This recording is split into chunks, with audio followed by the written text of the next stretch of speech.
I've supported the idea of a firewall for a long time, along with many, many others, because it's so clear that victims are feeling they're putting themselves at great risk to even come forward and ask for help and support. And we know from many people who are working day to day with migrant victims of domestic abuse that 90% of the time they're being told that immigration abuse is part of the domestic abuse, that the perpetrator is holding that fear over them to disclose information about them to immigration enforcement. And this is something that we could simply stop just by instituting a firewall. People could come forward for support without any fear that that information will be passed along to immigration and enforcement. And we have to do that. It's very simple, but it would be quite effective to have a firewall in place.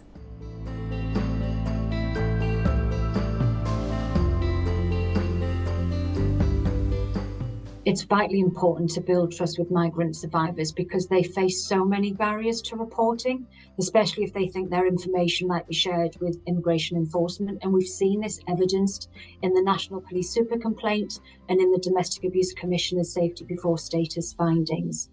We won't see justice for victims if they don't have confidence to report. It results in perpetrators continuing their abuse and their adult and child victims stay trapped in abusive families.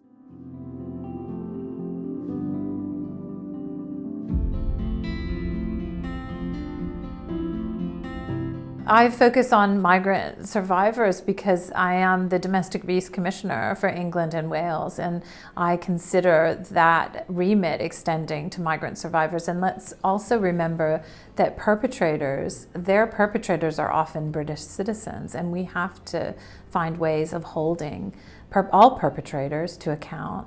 And it's very important to address an issue that is really preventing people who are suffering, in some instances for years, for coming forward. We have to be able to put things in place, practical measures that allow for people to seek help and support.